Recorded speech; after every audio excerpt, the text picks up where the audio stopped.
Señor, te damos gracias en esta tarde por tu palabra. Te damos gracias porque todavía podemos, Señor, abrirla con libertad aquí en la ciudad de Aguascalientes. Te damos gracias porque tú nos traes medios, nos traes maestros de la palabra para comprenderla.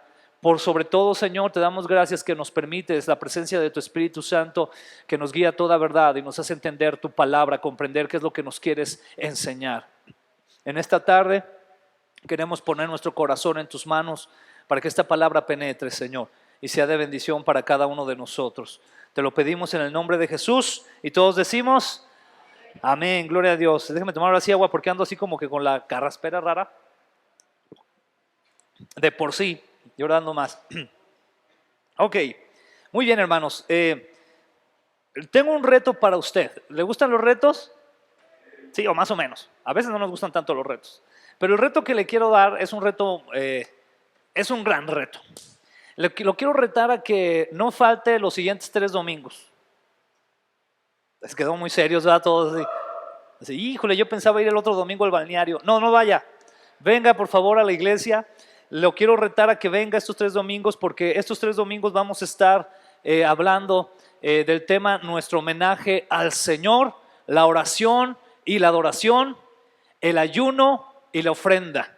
Entonces es una serie temática que va eslabonada, que va de la mano y que yo le estoy pidiendo al Señor que nos ayude a todos como iglesia a comprender la importancia de estos hábitos de gracia que tanta falta nos hace desarrollar como iglesia y que a veces como iglesia, como iglesia occidental chiqueada, no los ejercemos.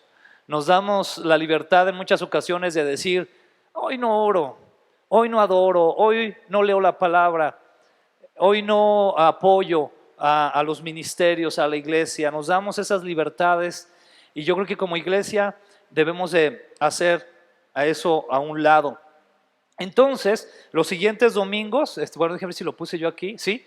El domingo 7, hoy, ¿verdad? Vamos a hablar de la oración y la adoración en un contexto de cómo va de la mano. El siguiente domingo estaremos hablando del ayuno, ¿qué le parece? Amén. Y el domingo 21, perdón, hablaremos de la ofrenda, que son 3 aspectos muy importantes en la vida individual de cada cristiano, pero también en la vida de comunidad de la iglesia.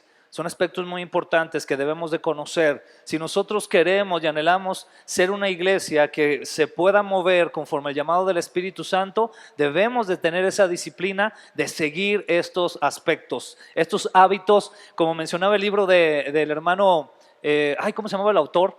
Ya se me olvidó. Es David Matis, gracias Memo. David Matis, son hábitos de gracia que debemos de seguir. Entonces, ¿qué le parece? ¿Está de acuerdo? ¿Va a venir los 3 domingos? ¿Sí? ¿No se va a ir al balneario? ¿Ni se va a quedar a ver el fútbol? ¿No? A veces es como que, no, de veras venga. Por favor venga, y si usted incluso por ahí ve a algún hermano que faltó el día de hoy por alguna circunstancia, dígale, hermano, ven el siguiente domingo. Va a ser muy importante lo que vamos a aprender. ¿Amén? Muy bien, vamos a empezar. Spurgeon, que es muy famoso por ser conocido como el príncipe del púlpito, que fue un hombre de mucha oración, que cuando se presentaba a predicar tenía un respaldo de oración. Dicen que oraba horas. Muy curiosamente, fíjense, dicen que él realmente no tomaba tanto tiempo para preparar un mensaje, sino que a veces lo preparaba de un día para otro, pero oraba muchísimo, y eso tiene algo que ver también. Spurgeon decía, la oración debe de ser la llave del día y el cerrojo de la noche.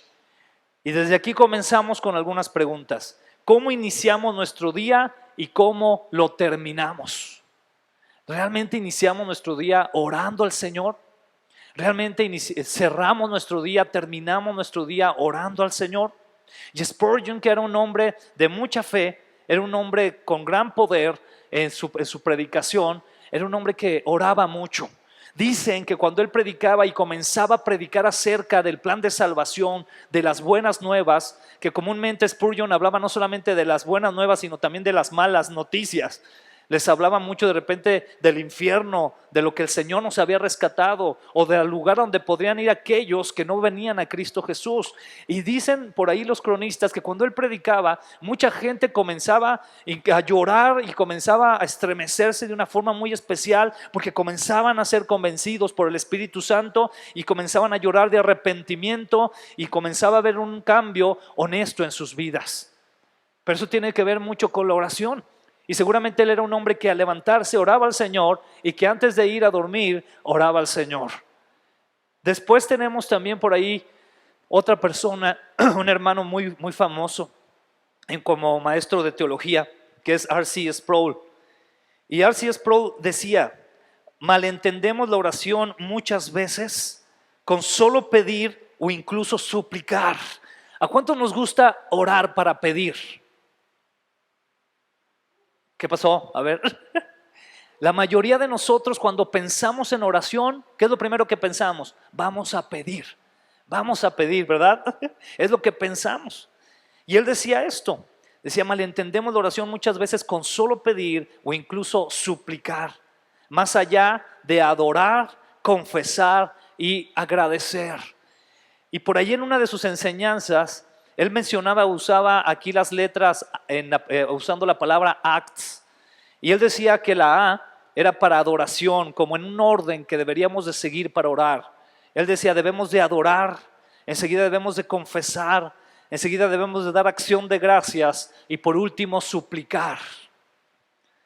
Después, un pastor muy famoso también, el pastor John MacArthur, dice lo siguiente: el Señor Jesús establece los estándares de Dios, dando un mayor énfasis en la oración, como uno de esos estándares altos que Él nos pide de manera subrayada. Pero muchas veces cuando nosotros oramos, yo creo que nos ha pasado a todos los que estamos aquí en diferentes ocasiones, nos hacemos la siguiente pregunta. Bueno, le voy a mencionar antes de esto también lo que mencionaba C.S. Lewis, muy importante también. Él decía: la voluntad de Dios parecería estar por encima del hombre más santo y digno de ser atendido en su oración. Lo voy a repetir esta parte. La voluntad de Dios parecería estar por encima del hombre más santo y digno de ser atendido en su oración. Y esto tiene que ver con la pregunta que yo le quiero hacer hoy. Porque la pregunta que usted y yo nos hacemos es: ¿de verdad Dios escucha mis súplicas? ¿De verdad Dios escucha mi oración? ¿Cuántos nos hemos preguntado eso? Yo creo que en diferentes momentos de nuestra vida nos hemos preguntado si Dios realmente escucha nuestra oración. Y en este momento, aunque no acostumbro mucho a hacer esto, porque nuestro énfasis siempre al predicar en la iglesia es predicar lo que está en la palabra de Dios, más allá de cualquier testimonio. Pero hoy pensé que iba a ser adecuado para que nosotros podamos tener esa empatía. Yo quiero tener esa empatía con usted en esas ocasiones, en relación a esas ocasiones cuando oramos y sentimos que Dios no nos escucha. Entonces quiero compartir un poco de lo que en mi vida yo he sentido o yo he vivido en relación a la oración, ¿ok? Repito, no lo hago aquí en un énfasis de, ay, lo que ha pasado el pastor Alex. No. Lo hago en un énfasis de que usted y yo sintamos esa empatía. ¿Está de acuerdo? Cuando yo decido de corazón buscar al Señor, era más o menos adolescente. Y yo recuerdo que tenía muchas luchas en relación al concepto de Dios y si Él existía, si Él era real o no era real. Y esto tenía mucho que ver con la situación que vivíamos en casa. En casa vivíamos una situación complicada. ¿Por qué? Porque, por ejemplo, veía yo, por un lado, la enfermedad de mis dos hermanos. Yo tengo un hermano que padece de esquizofrenia y tengo un hermano que es sordomudo. Entonces, en muchas ocasiones yo veía que íbamos a alguna iglesia y llegaba algún hermano que tenía el don de sanidad y oraba por ellos, pero yo veía que no pasaba nada. Llegábamos a la casa y mi hermano seguía igual, mi otro hermano igual. No veía que hubiera una sanidad. Y eso traía a mi mente duda, honestamente. Yo decía, pues, ¿por qué no sanan, verdad? ¿O qué no tenemos? ¿O qué nos hace falta? ¿O por qué? O a lo mejor somos tan indignos que no podemos recibir eso de parte de Dios. O a lo mejor Dios no existe y estamos orándole al viento. Y yo llegué en muchas ocasiones a pensar incluso en eso. En muchas ocasiones a mi mamá, que fue la persona que más estuvo pues orando por la familia realmente, muchas ocasiones en ese tiempo de rebeldía del adolescente, ¿verdad? En la adolescencia a veces uno es muy rebelde, y yo le decía, ¿dónde está tu Dios? Pues oras mucho, pero la cosa en la casa está muy mal.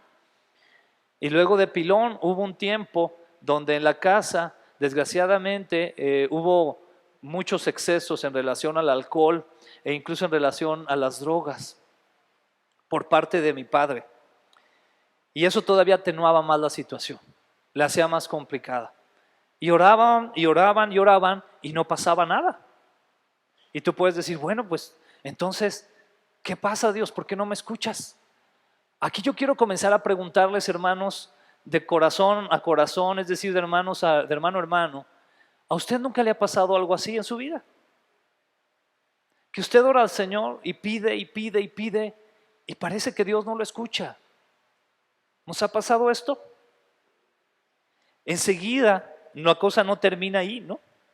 Sino que después, cuando yo vengo al Señor y decido de corazón servirle, entré en un momento donde el anhelo que yo tenía era ir a estudiar a un instituto, y específicamente a mí, como siempre me ha gustado mucho la música, específicamente en ese tiempo era muy famoso el Instituto Canción, que estaba en ese momento estaba en Durango solamente.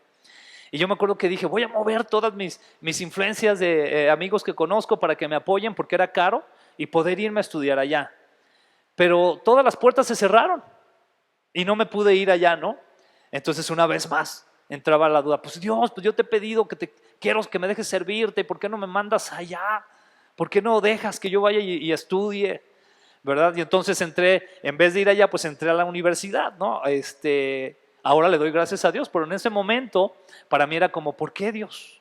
Y te comienzas a hacer ese tipo de preguntas. En algún momento también, dentro de la oración, yo tenía el anhelo, siempre tuve el anhelo de trabajar en alguna iglesia, de servir en una iglesia pues muy grande. Ya ves que uno ve las iglesias así enormes, ¿verdad? Y uno dice, yo quiero servir ahí en esa iglesia y lo que usted quiera. Y en una ocasión que me tocó estar sirviendo en una iglesia en Houston, tuve la oportunidad de conocer una iglesia muy, muy grande por allá. No voy a decir nombres de iglesias, pero el pastor se llama, no es cierto, no le voy a decir nombre de la iglesia. Pero la iglesia, para que usted tenga una idea, tiene más de 25,000 miembros. O sea, es una iglesia enorme, enorme. Y yo me acuerdo que tuve después la oportunidad de ir ahí, a esa iglesia. Me estuve congregando un tiempo. Y es una iglesia, pues que por ejemplo, para que tú puedas servir, tienes que pasar por una serie de requisitos. Y yo quería servir en el área de la música. Y me acuerdo que pues te hacen un casting y todo para poder empezar. Empezaban a armar un grupo que se iba a hacer cargo del grupo de jóvenes hispanos de esa iglesia. Con esto le estoy diciendo que el número de la iglesia hispana es alrededor de 8,000 o 10,000 personas, los hispanos. Es una iglesia muy grande. Entonces hago el casting, el hermano que dirigía la alabanza me dice, sí, no, está bien, Alex, pues empezamos a ensayar el próximo día, la próxima reunión, el día de ensayo, ya eres bienvenido, esto y lo otro, ¿no? Pero el Señor empezó igual, ¿no? A poner en ese momento en mi corazón, no, tú aquí no haces falta. Mira, aquí hay 1,000 personas mejores que tú aquí no haces falta. Tú necesitas regresarte a México. Y pues ahí voy, ¿no? Y a lo mejor la oración o la súplica era, Señor, permíteme estar aquí, ¿verdad? Donde están pues los músicos profesionales y donde salimos en la tele cada domingo, ¿verdad? En la reunión y cosas así, que no son realmente el propósito que Dios tiene. Entonces vemos que a veces oramos y las cosas no se dan como queremos. Y con esto le voy a añadir un punto más. ¿Quiere que le añada un punto más, hermano? Para tomar más empatía. Cuando iniciamos, bueno, antes de iniciar aquí la iglesia, yo siempre le huí, la verdad, se lo comparto, siempre le huí al ministerio de pastor, siempre. Y yo recuerdo porque desde que servía en los ministerios de jóvenes aquí en Aguascalientes, en algún momento me propusieron estar como pastor en algunas iglesias. El pastor con el que yo estaba alguna vez incluso me dijo, ¿sabes qué? Me gustaría que tú te quedaras de pastor en esta iglesia. Y yo le dije, pero no, pastor, yo no tengo ese llamado. Yo tengo el llamado de andar como los cantantes cristianos, ¿verdad? Así, en giras y todo eso, ¿verdad? Esa era mi idea. Y ellos me decían, no, perdón. Me decían, ándale, véntete como pastor. Imagínense, para que usted más o menos tenga una idea. Una vez me propusieron irme de pastor a una iglesia a Laredo, en Texas, que tenía una cuenta de $90 millones en el banco. Y me lo dijeron para que me fuera. Dijeron, oye, y los hermanos nos están diciendo que te ponen allá departamento y te ponen un carro para que te puedas mover. Yo todavía era soltero, para que te puedas mover. Pero yo decía, no, pues es que no es lo que yo quiero. Señor, tú sabes que yo quiero estar en los escenarios cristianos, ¿verdad? Así. Yo quiero andar ahí, no quiero, ¿verdad? Pero llegó el momento en que el Señor te empuja y te empuja y te empuja y te presiona hasta que no te queda otra más que responder a un llamado que Dios te está dando. Por eso estamos aquí. Amén. Pero la cosa es que muchas veces tú oras y no suceden las cosas como quisieras. Cuando iniciamos la iglesia, teníamos como un año de haber iniciado y a mi mamá, ustedes ya lo saben, le diagnostican cáncer en los huesos. Mi mamá siempre ha sido una mujer, digo fue una mujer en el sentido de que siempre fue quien nos impulsó y oró por nosotros para que todos nos acercáramos al Señor. Entonces cuando nos dan esa noticia, para nosotros en la casa fue devastadora. Nosotros estábamos con un ánimo muy fuerte. Estamos iniciando la iglesia, vamos a echarle ganas, vamos adelante, el Señor nos va a bendecir. Y llega esta noticia de quien menos te lo podrías esperar. Porque a veces pensamos, hermano, a veces pensamos muy equivocadamente que se enfermen los que son malos, ¿no? ¿Sí o no? Que se enfermen los que se lo merecen, ¿verdad? Y es más, a veces hasta nos ha tocado tal vez escuchar la noticia de que, oye, fulanito se enfermó y nos caía bien mal, y por aquí en el corazón como que, qué bueno, se lo merecía.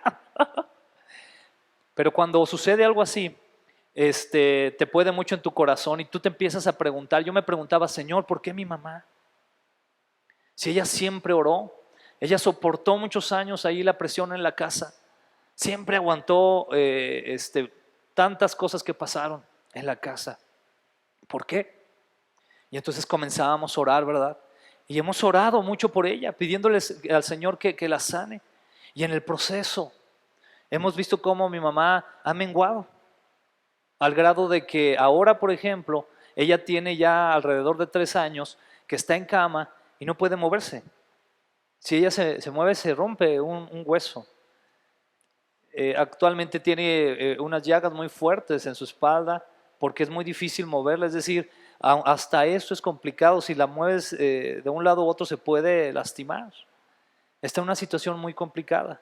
Hemos visto la fortaleza de Dios en su vida, pero cuando oramos, lo que quisiéramos ver es un milagro. Quisiéramos ver que al día siguiente ella se levantara y dijera, ay, mira, tengo fuerza en mis huesos, puedo caminar. Y no lo ve uno a veces. ¿A cuántos les ha pasado situaciones así? Y oras y le pides al Señor. Y le dices, Señor, necesito esto, quiero esto, haz esto. Por favor, ayúdame con esto. Dame, por favor, esto que necesito. Y estamos orando, llorando y a veces no llegan las cosas que quisiéramos que llegaran de parte de Dios. Y es por eso que aquí me detengo un poco en esta frase de C.S. Lewis. La voluntad de Dios parecería estar por encima del hombre más santo y digno de ser atendido en su oración. A veces usted y yo pensamos que como ya venimos a Cristo y como vamos de vez en cuando a la iglesia, porque a veces ni siquiera somos constantes en eso, o que a veces ponemos cantos de alabanza en la casa, o que vamos a uno que otro congreso, o que de repente vimos una película cristiana y ya nos sentimos, ay, voy a orar y fue la única vez que oraste, después se te olvidó el siguiente día. Pero con este tipo de cosas sentimos que Dios debería de responder nuestras oraciones. Y decimos, no, ¿por qué no me respondes, Dios? Pues si mira, yo doy mis 5 pesos de ofrenda cada domingo, Señor. Estoy ahí y le echo ganas. Y de repente cuando me piden que, mira, Señor, de las 10 campañas que han tenido de corazón a corazón, he ido a una, Señor. Por favor, contéstame. Diferentes situaciones. ¿Sí me entiende, hermano? Lo que me quiero acomodar, lo que quiero establecer esto.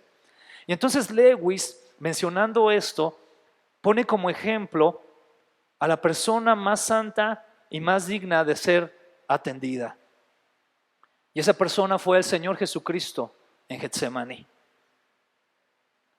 Mire, hermano, si hubo alguien que tenía todo el privilegio de ser respondido a su oración, fue el Señor Jesucristo. Y el Señor Jesucristo en Getsemaní, antes de ser llevado a la cruz y de sufrir todo lo que sufrió, se acercó al Padre y le dijo: Señor, si puedes tú evitarme este sufrimiento, este sacrificio, este dolor que voy a pasar, el que perforen mis manos, el que pongan esa corona de espinas, el que me den esos golpes en la espalda, el que deshagan mi cuerpo, el que me pongan en una cruz. Si me puedes evitar eso, Señor, evítamelo. Pero si no, que se haga tu voluntad. ¿Qué parte tan difícil es esa, verdad, hermano? ¿Seguimos aquí? ¿Qué parte tan difícil es esa? ¿Usted cree que el Señor Jesús era digno de ser atendido en su petición? Sí. Él era perfecto, santo. Cualquiera de nosotros con nuestro juicio humano diríamos: pues debió de haber sido atendido, pues era Jesús, Él fue santo, Él fue perfecto. Él sanó a los enfermos, levantó a los muertos, no hizo más que bien. Y Dios le dice: tienes que ir a la cruz.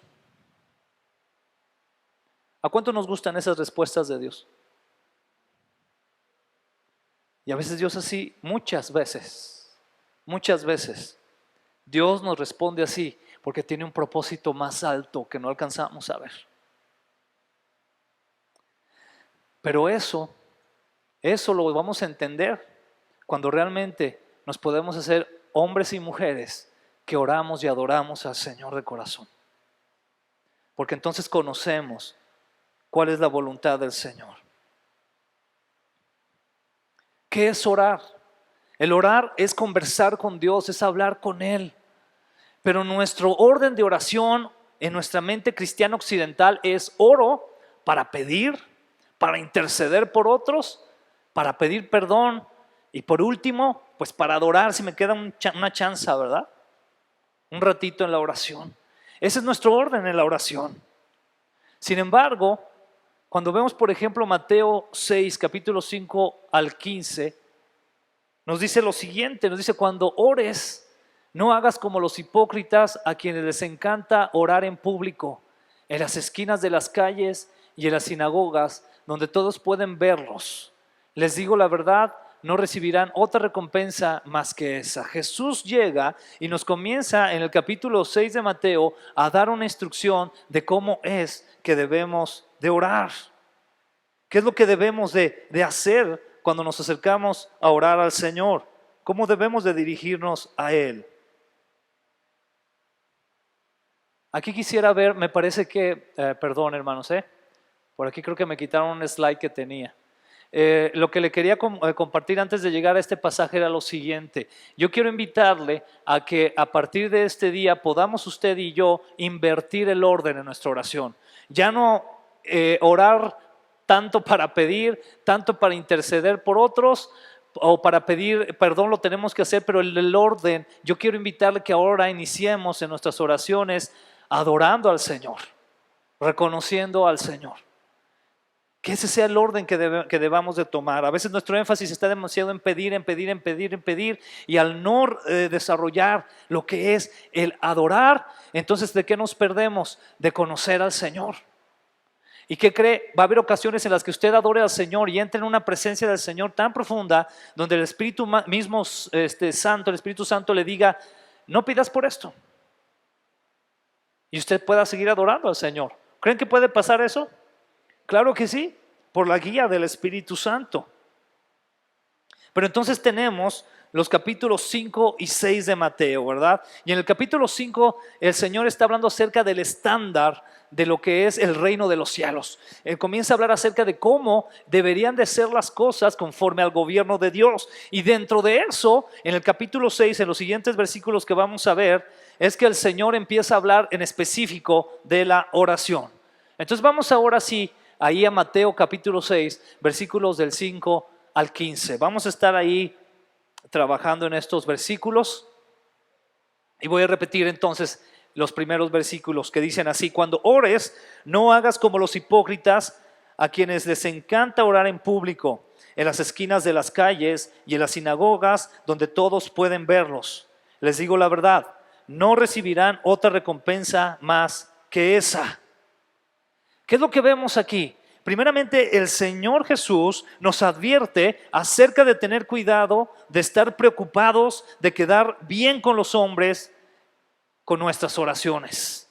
¿Qué está diciendo el Señor? Cuando ores, no hagas como los hipócritas, a quienes les encanta orar en público. El problema no es que ores en público. El problema es que estos hombres lo hacían para ser escuchados por los demás. La preocupación de ellos al orar estaba en: espero que me vea bien, espero que las palabras que diga les gusten a los demás para que me vean bien a mí y yo quede en alto porque he hecho una gran oración. Y es lo que el Señor está diciendo aquí: no ores como ellos. No ores como ellos, porque realmente la recompensa que esos hombres están recibiendo o el beneficio de orar de esta manera es en que los demás digan: wow, qué bonito ora, qué padre está orando, qué espiritual hombre, ¿no? Esa es la recompensa. Cuando el Señor va más allá en las recomendaciones que nos hace aquí en Mateo. ¿Por qué?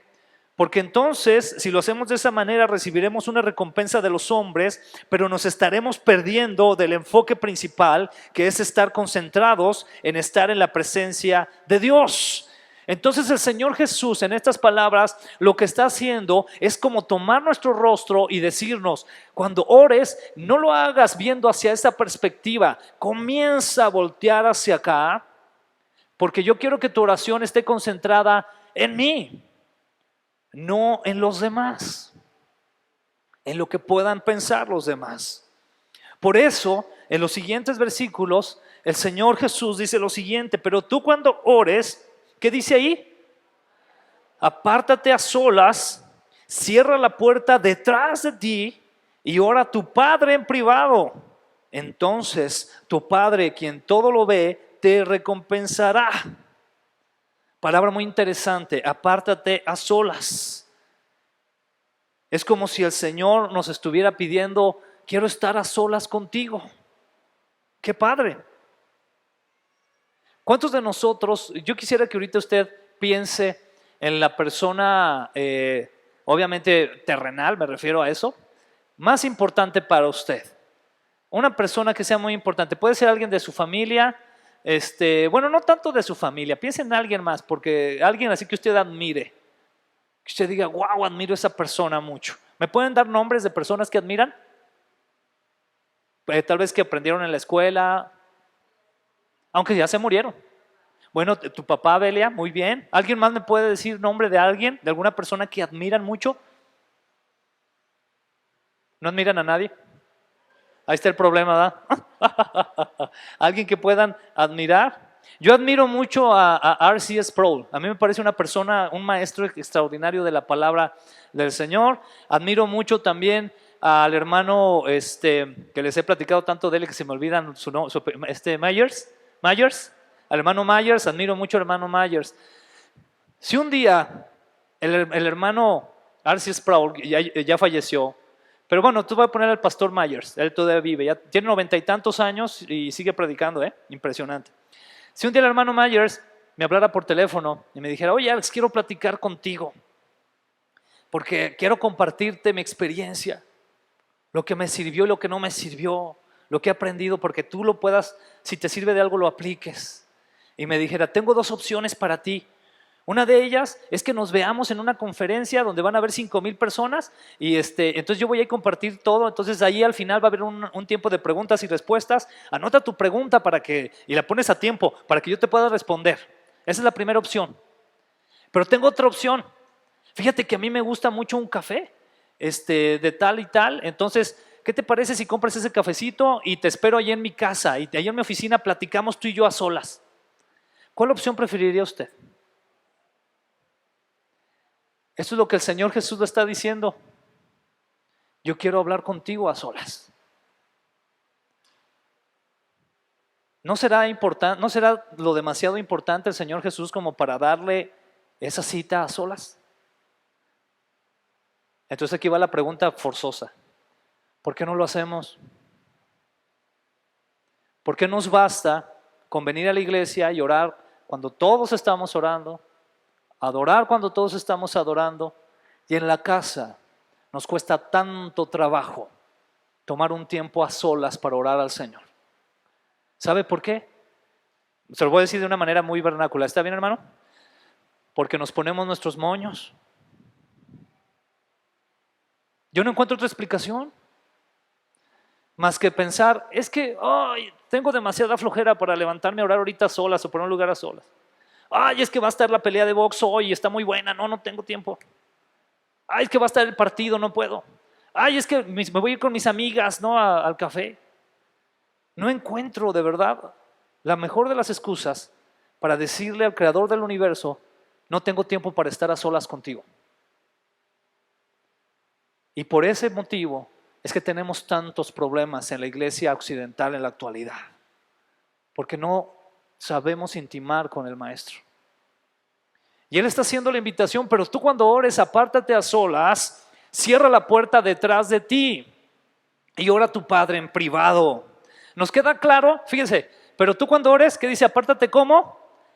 A solas, ¿verdad? Y luego, ¿qué dice? Cierra, ¿qué? La puerta.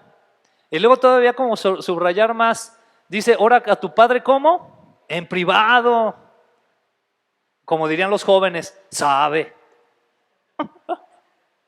Más claro no nos puede quedar. Quiere que lo busquemos en privado.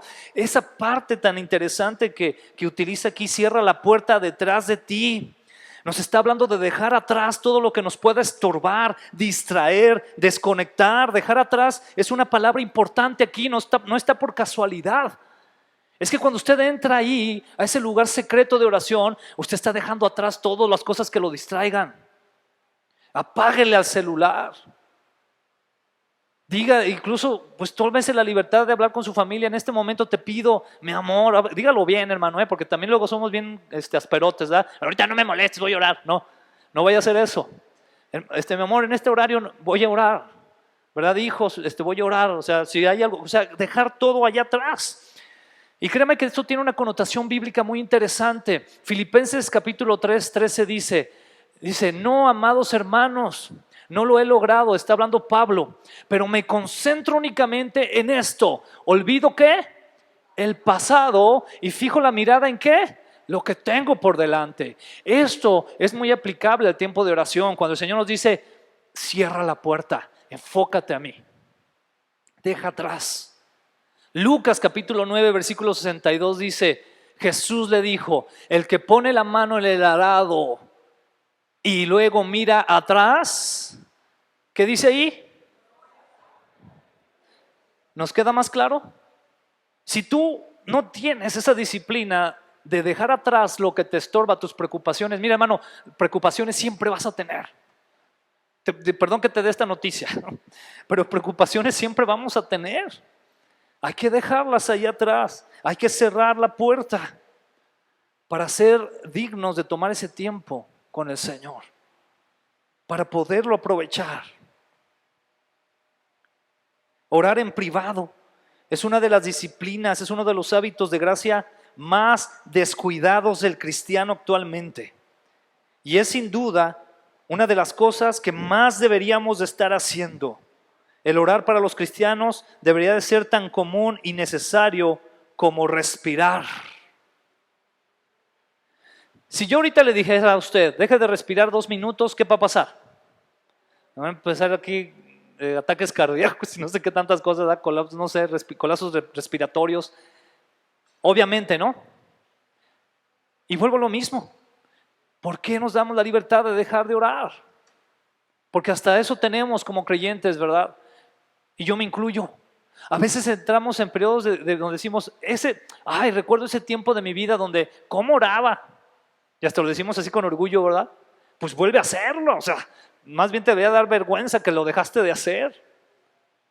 Y pensamos de esa manera, cuando debe de ser como respirar. Deberíamos de sentir que cuando no estamos orando nos estamos ahogando, que nos estamos muriendo, que algo está pasando, porque necesitamos estar a solas con el Maestro. Te preguntaba hace un momento entonces, ¿verdad? ¿Cómo responderías si el personaje más importante y que más admires en la vida te pidiera una charla privada? ¿Es Jesús la persona más importante para ti?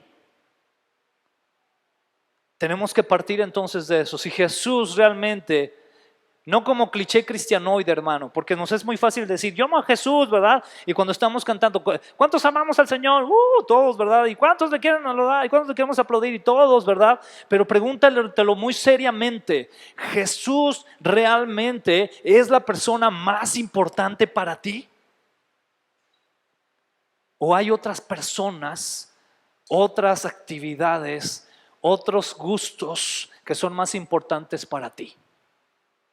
Porque si es así, eso nos explica el por qué nos damos la libertad de no tomarnos el tiempo a solas para orar al Señor.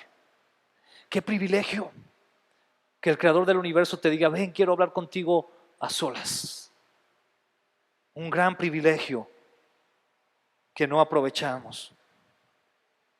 Enseguida dice, cuando ores, no parlotees de manera interminable como hacen los seguidores de otras religiones.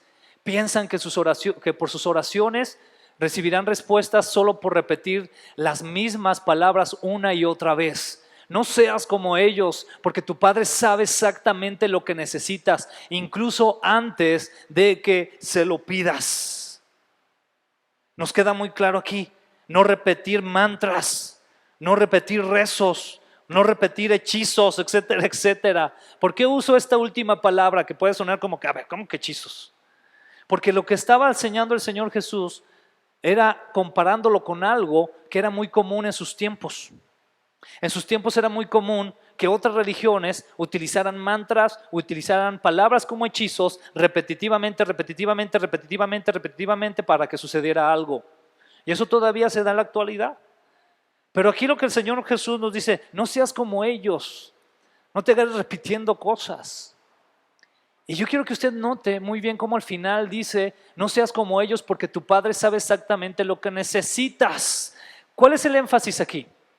Que el Señor te está diciendo, perdón por lo que voy a decir, pero está diciendo, no insistas en algo que yo sé que tú necesitas y te voy a dar. Y entonces nos reenfoca. Vamos viéndolo con más claridad. Dice entonces algunos cronistas que se trataba de no hacer esto como lo hacían los seguidores de otras religiones gentiles en su momento, ¿verdad? Es decir, de las personas que no conocían a Dios. Las repeticiones que hacían traían incluso o ponían en trance o sacaban a las personas de sus 5 sentidos. Interesante, ¿eh? ¿Qué sucedía con estas oraciones? Repetían. Hay una costumbre, no recuerdo ahorita qué país es, pero yo creo que ustedes lo han visto en videos. Es un grupo religioso que se viste con largas faldas y comienzan a dar vueltas. No sé si alguien recuerde quiénes son. Ahorita no recuerdo bien, pero yo creo que los hemos visto y comienzan a dar vueltas y vueltas. ¿Sabe usted que llega un momento donde ellos entran en un trance y están como trompos? Dando vueltas hasta que alguien ya por alguna manera los hace regresar. Pero ¿sabe qué sucede en este tipo de trances? Que están fuera de sí, no están en sus 5 sentidos. ¿Qué nos quiere decir de manera también implícita el Señor? El Señor quiere decirnos, cuando ores, quiero que estés en tus 5 sentidos conmigo, porque quiero que estés bien consciente de lo que vamos a platicar y de lo que te voy a decir, de lo que quiero compartirte, de lo que quiero que sientas. ¿Usted cree que al Señor le sirve que alguien esté fuera de conciencia para hablar con Él? Qué interesante lo que el Señor nos muestra a través de su palabra. El Señor entonces quiere que hablemos con Él de manera consciente, con claridad. Una palabra muy de moda, con asertividad, ¿verdad? Que acertemos en lo que estamos diciendo, seamos claros. en lo que queremos decirle al Señor. Él sabe lo que necesitamos y eso quiere decir también que muchas cosas que pidamos, hermano, atención, muchas cosas que pidamos, si no es algo que Dios considera necesario para nosotros, simplemente no nos lo dará, aunque se las pidamos de manera repetitiva. Señor, dame esto, dame esto, dame esto, dame esto, dame esto, dame esto, dame esto, dame esto. Y el Señor ya, pues Él dice, pues que nunca te lo voy a dar porque no es algo que te convenga. ¿Y qué nos diría? No repitas ya eso. Con esto yo no estoy diciendo que usted deje de orar por algo, ¿verdad?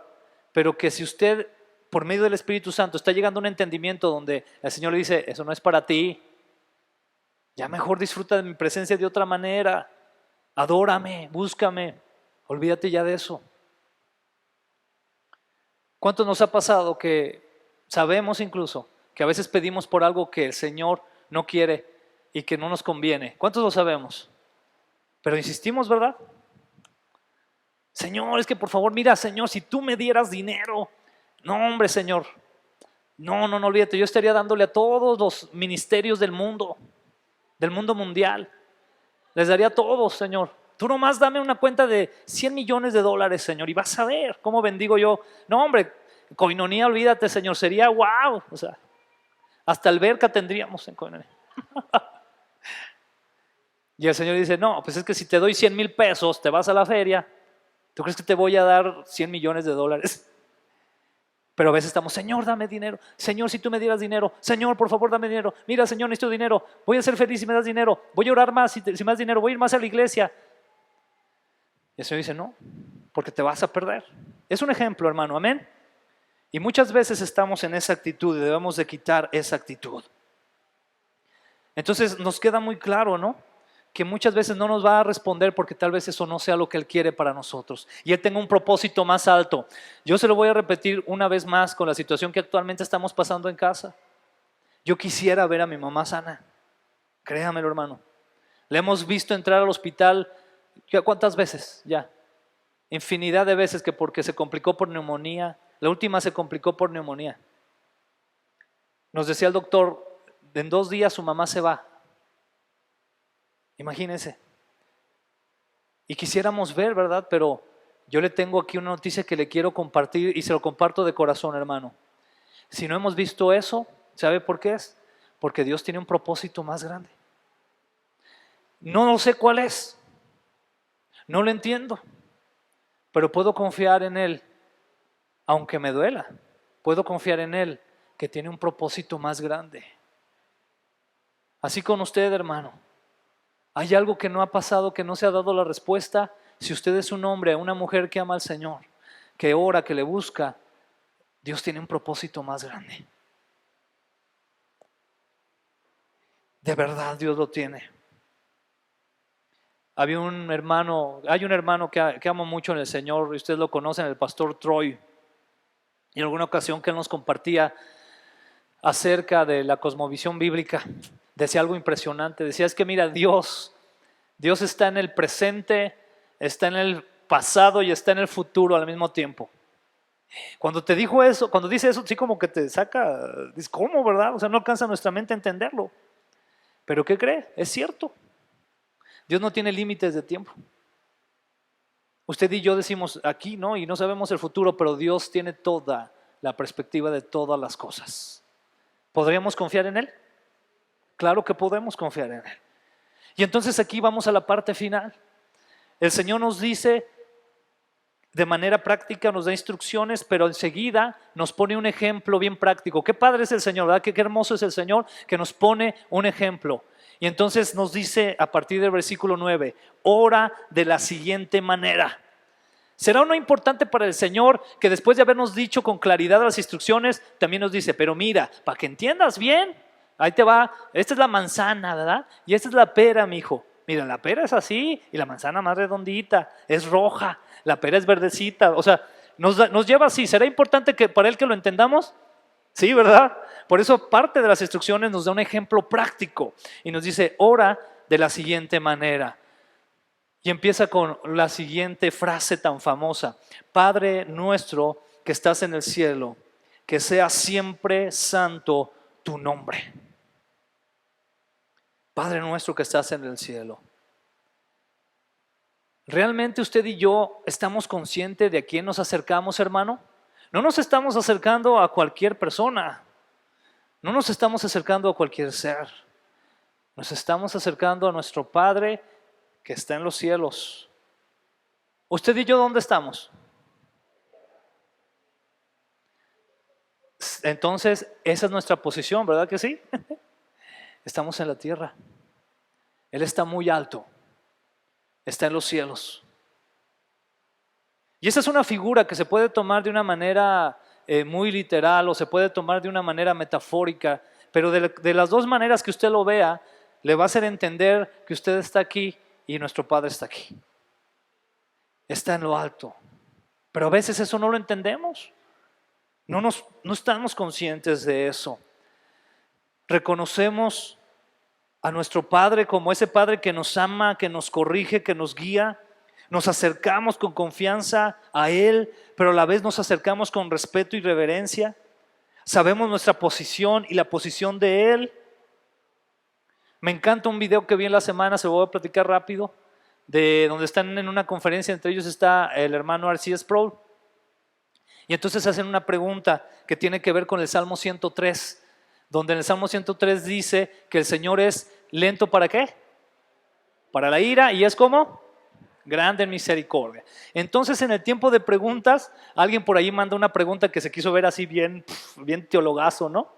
Y le dice, hermanos, quiero que me respondan, ¿verdad? Le dice, ¿por qué si el Señor es lento para la ira y grande en misericordia, por qué castigó con tanta severidad a Adán? Yo creo que el hermano pensó, con esa no van a poder, con esa pregunta. Entonces pues le pasan el micrófono o quiere contestarle al hermano R.C. Sproul. Y el hermano R.C. Sproul más o menos le va a comentar resumido lo que dice, ¿verdad? Porque no recuerdo las palabras exactas. Pero entonces él dice, ¿de veras están preguntando esto? Hay un auditorio como de unas 2,000 personas, más o menos, yo creo, ¿verdad? Y él dice, ¿de veras están preguntando esto? Dice, me están preguntando que Dios, ¿por qué fue tan severo con Adán? Cuando en el mismo momento en que Adán pecó, después de haberle dicho, no hagas esto, porque si tú tomas de ese fruto ciertamente morirás, él pudo haber muerto allí en ese momento y no, Dios lo deja vivir un día más. Yo le añadiría no solamente un día, sino que Adán vivió más de 800 años. Y tú me estás diciendo que Dios es severo. ¿Me estás diciendo que Dios es severo cuando Dios no fue implacable con el castigo hacia él, sino que demostró su gracia y misericordia hacia él, a pesar de haber sido muy claro en decirle, de este árbol no comerás? Y llega un momento que se enoja, ¿verdad? Se molesta. Y dice, ¿qué está mal con ustedes? ¿Qué está mal con ustedes? Que no alcanzan a entender. Dice, el problema de la iglesia actual es que no alcanzamos a entender quién es Dios y quiénes somos nosotros. Wow, eso a mí me tocó en mi corazón y sé que el Espíritu Santo lo usó como parte para esta plática, porque mucho de la oración tiene que ver con esto. Si nosotros queremos orar como el Señor Jesús quiere que oremos o nos enseñó a orar, tenemos que entender de una vez por todas, iglesia, quién es Dios y quiénes somos nosotros.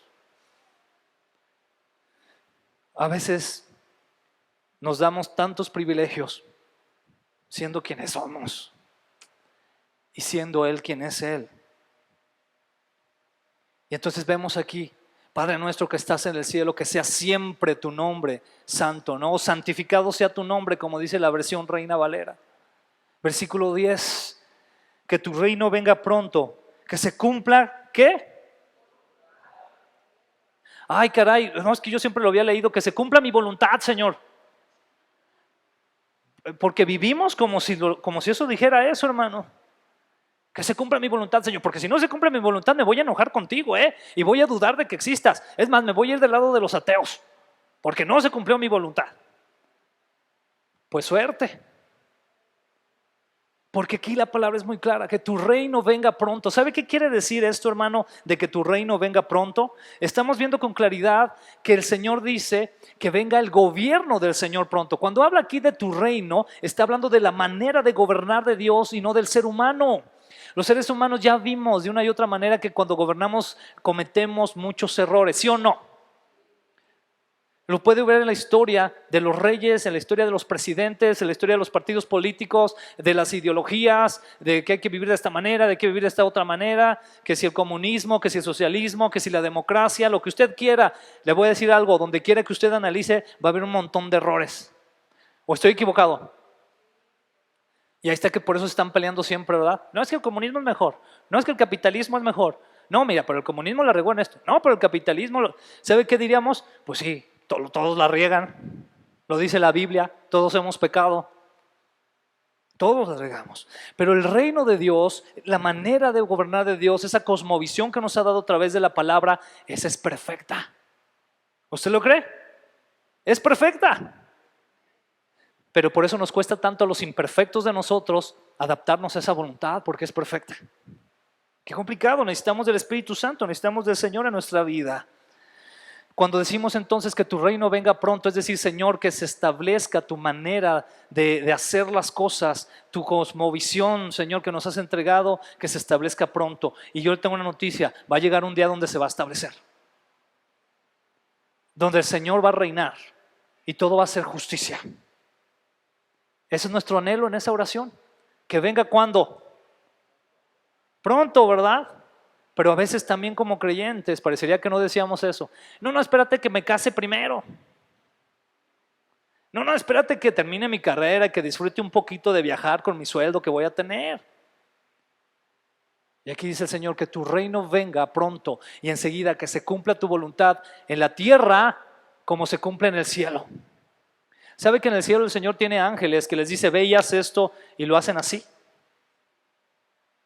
Y sabe que aquí en la tierra vemos, hermanos, que el Señor nos dice, te quiero usar, hijo, ven. Señor, déjame pensarlo. Déjame orar para que me lo confirmes 50,000 veces. Y entonces el Señor, que es tan paciente, vuelve otra vez y te dice, te quiero usar, hijo, ya vine otra vez, hijo, te quiero usar. Ay, dame otro ratito, Señor, todavía no estoy seguro. Y vuelve el Señor, hijo, te quiero usar, ven conmigo. No, Señor, es que no estoy preparado. Hijo, te quiero usar. No, hombre. Y la historia continuará, ¿verdad? Qué triste, hermanos, ¿verdad que sí? Que se cumpla tu voluntad en la tierra como se cumple en el cielo. Quiero leerle algo que dice Jueces, capítulo 21, 25. Dice así, en esos días, en los días de ¿quiénes? De los jueces. ¿Usted recuerda quiénes eran los jueces, hermano? Los jueces fueron esos hombres que usó Dios en Israel para traer libertad a Israel. Cuando Israel se empezó a olvidar de Dios, después de los últimos hombres que vivieron con Josué, los hombres de guerra que fueron hombres fieles a Dios, poderosos en Dios, después de que pasó eso, se olvidaron y entonces empezaron a caer derrotados por los filisteos, derrotados por los moabitas, por etcétera, etcétera, etcétera. Entonces el Señor en su misericordia dijo, pues les voy a mandar hombres que son fieles, que me buscan para que los liberen. Y mandó a los jueces. Pero ¿qué cree que pasó también en el tiempo de los jueces? Este versículo del capítulo 21, versículo 25, es el último versículo del libro de los jueces. ¿Y qué cierre tan tremendo tiene? Dice, en esos días Israel no tenía rey. Cada uno hacía ¿qué? ¿Según qué? Es que somos inteligentes. No me vengas a decir cómo hacerle. Yo tengo mi criterio. Tengo aquí también mi parecer. No me vengas a decir que Dios quiere que lo haga así. No, espérate. Soy adulto, soy inteligente. ¿Qué te pasa? Estás hablando con el que ya caminó en la luna. ¿Verdad que está aquí cerquitas, verdad?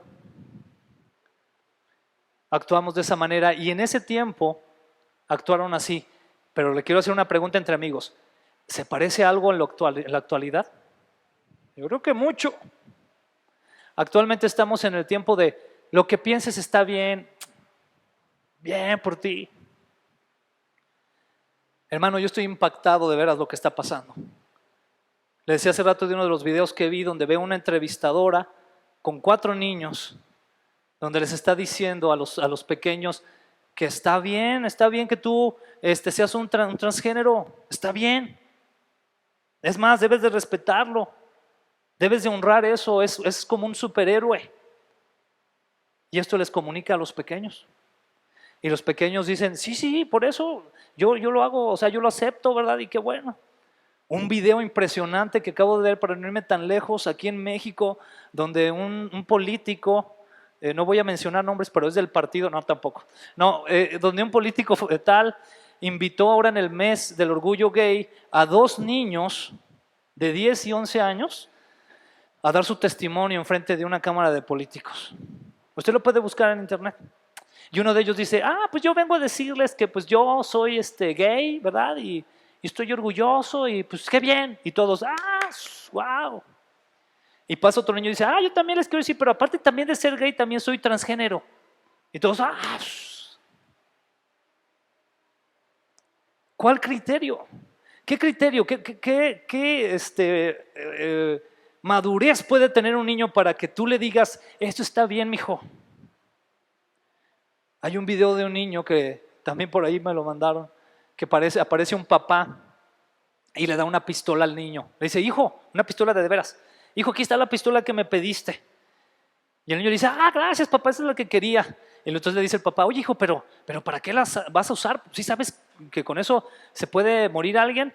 Y le dice el niño, papá, ¿por qué me acusas? ¿Que no sabes que yo tengo inteligencia para poder usar eso? ¿Por qué me preguntas eso? Y el papá dice, sí hijo, perdón. No, sí, perdón, de veras. No, es que tú ya, no, sí es cierto, hijo, discúlpame. Úsala, hijo, tú sabrás cómo usarla. Y entonces preguntan, ¿usted haría eso? ¿Usted le daría una pistola a su hijo de 7, 8 años y le diría, úsala, hijo, al cabo eres lo suficientemente inteligente para saber lo que vas a hacer con ella? Pues es lo que estamos haciendo. Es lo que estamos haciendo al abrir la puerta y la ventana y ¿sabe qué? Peor tantito, a quedarnos callados sin decir nada. Porque a veces como cristianos caemos en el papel también de voy a orar porque Dios cambie eso, pero lo va a cambiar a través de ti. Y nos gusta mucho caer en la espiritualidad, pero poco en la acción. Qué tremenda esta situación. Entonces, cuando el Señor dice que venga tu reino, se está refiriendo a eso, hermano, que venga la manera de hacer las cosas que Dios nos pide que deben de hacerse o cómo deben de hacerse. Dice hasta el versículo 11. Fíjese, de esta oración, hermanos, llega hasta el versículo 13 y hasta el versículo 11 nos dice ya, ¿verdad? Danos hoy el alimento que necesitamos. Nos dice ahí, danos todo hasta lo que no necesitemos, pero para tenerlo ahí y estar tranquilos. ¿Nos dice eso? Nos dice ahí el Señor, danos hoy el alimento que necesitamos. Hasta este momento de la enseñanza práctica de la oración, vemos una petición dirigida, relacionada a nuestras necesidades personales. ¿Y sabe qué? Esta necesidad personal tiene que ver, más que ver, es decir, directamente con aquello que realmente necesitamos. ¿Usted necesita comer? Sí, ¿no? Si no comemos, pues ¿qué pasa? Pues nos vamos a morir, ¿sí o no? Entonces necesitamos comer, necesitamos beber agua. Necesitamos eso. ¿Necesita un supercarro, un Mercedes-Benz? ¿Necesita una casa en el campestre? Sí, es que somos 3 de familia.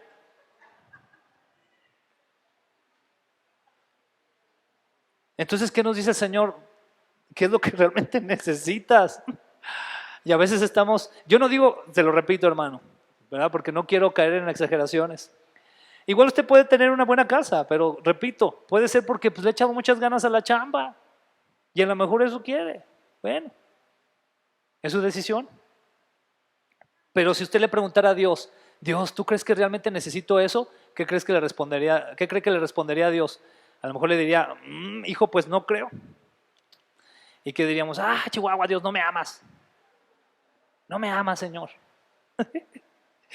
Y así nos pasa, tristemente. ¿Por qué entonces el afán tan grande que tienen en la actualidad? Yo le puse así, este es un término nuevo, usted lo puede acuñar en su diccionario de Alex Marín. Dice, tenemos en la actualidad la idea de la hiperpetición. todo hiper, ¿no? O sea, pedimos y en grande. O sea, tú pide en grande porque, pues si Dios, así, yo he escuchado gente que dice, si Jesús traía una capa que costaba muchísimo dinero, ¿por qué a ti no te va a dar? Son argumentos tan absurdos. ¿Por qué crees que se la jugaron los soldados romanos? Pues a ti también te tienen que dar. Una ocasión nos pasó a Azu y a mí, casi recién casados, teníamos una camionetita y saliendo del cine ya no estaba. Esa camioneta era muy servicial, hasta Estados Unidos me llegaba a ir manejando en esa camioneta. Y salimos y pues ya no estaba la camioneta ahí en ese. ¿Y por qué le estoy diciendo esto? Ya se me fue la onda. A ver, reoriénteme porque ya me perdí. ¿De lo que necesitamos? ¿Ok? De las hiperpeticiones, ¿verdad? Estaba con las hiperpeticiones, sí, perdón. Y entonces estábamos ahí en esa ocasión que nos robaron la camioneta y entonces tuvimos una semana después un evento con jóvenes. En ese tiempo teníamos la bendición de dirigir la Alianza de Jóvenes de aquí de Aguascalientes y estábamos ahí y un pastor, que no voy a decir nombre, pero su iglesia está en la calle, no se crea. No, un pastor al final se paró y empezó a orar por nosotros y nos señaló, ¿verdad? Y nos dijo, lo que les hicieron fue injusto porque les robaron a unos hijos del rey. Y yo ahorita declaro que ahorita que salgan van a pasar por la calle donde se la robaron y ahí va a estar. Yo le voy a confesar, la verdad sí pasé por ahí. A lo mejor igual hiciste la camioneta. Mire, mi esposa y yo, gracias a Dios, estábamos bien. No hubo violencia, es más, salimos del cine, de comer palomas, ¿verdad? Y todo. No estaba en la camioneta. Sí te puede, ¿verdad? Porque pues te costó una lana, pero estábamos bien. ¿Qué le preocuparía más al Señor? ¿El que estuviera la camioneta ahí de regreso o que ella y yo estuviéramos bien? Pero a veces quedamos en esa hiperpetición, ¿verdad? No, es que tiene que ser lo más grande, Señor. A fuerzas, a fuerzas. Sí, Dios te lo puede dar, pero si considera en su voluntad que eso te va a bendecir y que lo va a honrar a Él. Eso va de la mano. Vamos terminando ya. Dice, y perdona nuestros pecados, muy importante esta parte de la oración, así como hemos perdonado a los que pecan con nosotros, contra nosotros. Qué difícil el perdón, ¿es verdad que sí? Y nos acercamos al Señor y el Señor dice, aquí el Señor, qué hermoso, qué poderosa la palabra, porque nos está diciendo, acérquense para pedirme perdón, pero les voy a perdonar si perdonan ustedes, Pareciera que va por ahí. Dice, perdona nuestros pecados así como hemos perdonado a los que pecan con nosotros. Si tú no has perdonado a alguien que te ha hecho daño, entonces lo que estás diciendo, Señor, perdóname de la misma manera que yo no he perdonado a mi compañera de trabajo que tanto odio por los vestidos que trae. Perdóname así, Señor. Es lo que estamos haciendo. Señor, perdóname, Señor, como yo perdoné a mi compañero que le dieron el puesto que yo me merecía. Lo odio, pero perdóname así, Señor. ¡Wow! ¿Cuánta falta hace que entendamos el perdón? Amén. Porque hemos sido perdonados por el Señor y eso nos dice que nosotros no somos nadie para no perdonar a los demás. Si el Creador del universo, el que es santo, santo, santo, ha perdonado a seres tan imperfectos, con tanta maldad en el corazón como nosotros, ¿nosotros quién somos para darnos la chance de no perdonar? No somos nadie. Tenemos que perdonar. No permitas que cedamos ante la tentación, sino rescátanos del maligno. ¿Sabe que constantemente el enemigo está cazándonos para que caigamos en tentación? Constantemente. Pero no solamente es el enemigo, hermano, también es el mundo y también es nuestra carne. Cierro con los siguientes versículos. Primera de Pedro, capítulo 5, 8 dice, estén alerta, cuídense de ¿quién? De su gran enemigo, el diablo, porque anda al acecho como un león rugiente buscando a quien devorar. Del mal, de la maldad que está ahí alrededor de nosotros. Marcos capítulo 14, 38. ¿Qué dice aquí? Velen y ¿qué? ¿Para qué? Ah, caray, pero entonces sí puedo ceder a la tentación. Pues si yo soy cristiano, pues sí, sí puedes ceder a la tentación. Es más, muchas veces cedemos. Pero aquí dice, velen y oren para que no cedan ante la tentación, porque el espíritu está dispuesto, pero el cuerpo, ¿qué? Es débil. Este cuerpo, hermano, que el Señor nos ha dado es muy débil. Necesitamos orar, velar, estar alertas para no caer en la tentación todos nosotros. El que usted me ve aquí al frente como pastorcito predicando, no quiere decir que yo no pueda caer en tentación. Al contrario, a lo mejor yo caigo más que usted, o puedo caer más que usted. ¿Qué tengo que hacer? Velar y orar para no ceder ante la tentación, porque la tentación está ahí, hermano. Cada que usted se para de la cama, desde el momento que si usted ve las noticias, prende la tele, ahí empiezan cosas. Desde el momento en que usted se mete a las redes sociales, empiezan cosas. Desde el momento que llega al trabajo, comienzan cosas. Desde el momento que va manejando también, comienzan cosas. ¿Quién es el que nos va a librar? Cristo. Pablo lo dijo, ¿quién me librará de este cuerpo de muerte, no? Cristo, solamente Él. Santiago capítulo 1, 14 al 15 dice, la tentación viene de nuestros ¿qué? Ok, a veces decimos demasiado, mugre diablo, ¿cómo me hace caer? Analiza lo que está en tus deseos, porque a lo mejor ha sido eso, gran parte. La tentación viene de nuestros propios deseos, los cuales nos seducen y nos ¿qué? Arrastran.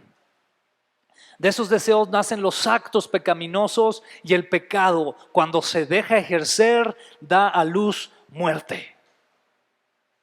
Entonces es un juego ahí tremendo entre el enemigo, entre el mundo y nuestra carne. A lo mejor es demasiado preguntar, hermano, pero ¿quiénes de aquí no hemos tenido deseos que no están conforme al Señor? Ahí están. Y están ahí, seduciéndonos. Y buscan nacer, buscan que se lleven a cabo. Porque cuando los llevamos a cabo, eso nos lleva a la muerte. Espiritual y físicamente. Por último, el último versículo, Jeremías 17, del 9 al 11. Es un versículo impresionante. Mira, hay una tendencia en la psicología que menciona que los seres humanos realmente no somos malos. Dice, no, es que los seres humanos no somos malos. La sociedad nos construye y nos hace seres malos. ¿Quiere que le diga qué dice la Biblia? El corazón humano, ¿qué es? ¿Y qué más dice? Fíjese, es decir, el Señor aquí en esta palabra que da a través de Jeremías, en medio de una nación, porque Jeremías predicó en medio de una generación que no quiso hacerle caso a Dios, nació y murió Jeremías, proclamó el evangelio y nadie lo peló, nadie le hizo caso, hermano, qué tremendo, nadie se arrepintió. Y entonces el Señor le dice, el corazón humano es lo más engañoso que hay y extremadamente perverso. ¿Quién realmente sabe qué tan malo es? Y usted y yo sabemos, ¿verdad?, cuando nos comportamos de una manera u otra acerca de esto. Y hace el contraste. Pero yo, el Señor, investigo todos los corazones y examino las intenciones secretas. A todos les doy la debida recompensa según lo merecen sus acciones. Palabra fuerte, ¿verdad que sí? Nuestro corazón es perverso, hermano. Pero Dios lo conoce. Y como Dios lo conoce, Él puede sanarlo y Él puede transformarlo para que sea para su honra. ¿Cuántos anhelamos eso? Yo anhelo eso, hermano. Yo todavía en mis luchas le digo, Señor, transforma este corazón tan perverso. Transfórmalo. Tú puedes hacerlo, Señor. Tú lo conoces. Porque ni yo lo llego a conocer.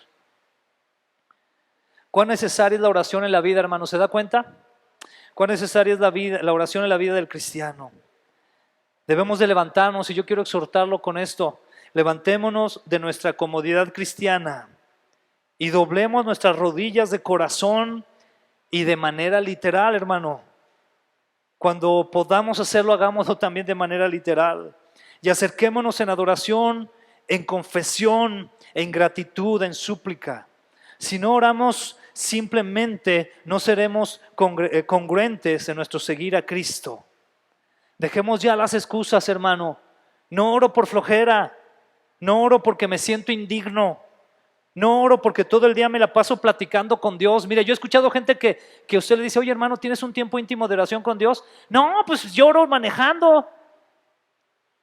Qué bueno que lo haga. Pero si usted lo compara con Mateo 6, ¿cuadraría? No, en lo secreto, y ahí en el carro te estás peleando con medio mundo. Señor, te pedimos, quítate, no te atravieses. Y va, perdón, y te pido, Señor, y pitándole a no sé quién. No tiene congruencia. No oro, otra excusa, no oro porque todo el día, bueno, ya lo dije, porque todo el día me la paso, según, platicando con Dios. No oro porque no sé qué decirle al Señor. Hermano, ¿quieres que te diga algo de corazón? Te lo digo, hermano, con mucho respeto, pero tengo que decírtelo. Amén, ¿estás listo? Si no oras, es porque no eres cristiano. Te lo voy a repetir porque esto quiero que quede muy claro. Porque lo hago, porque yo anhelo que tú tengas una vida próspera, atención, en el Señor. En el Señor, que tú conozcas al Señor. Te lo voy a repetir. Si no oras, es porque no eres cristiano. Eres simpatizante, te gusta la iglesia, vienes porque pues bueno, porque tratas de lavar tu conciencia. Pero si no oras, hermano, es porque no eres cristiano, no has entendido quién es Cristo. Es tiempo ya de orar sin desmayar. Los tiempos están muy feos, hermano. El Señor Jesucristo viene pronto. Usted y yo tenemos que orar al Señor. ¿Está de acuerdo? Vamos a ponernos de pie, ¿qué le parece? Y vamos a orar al Señor.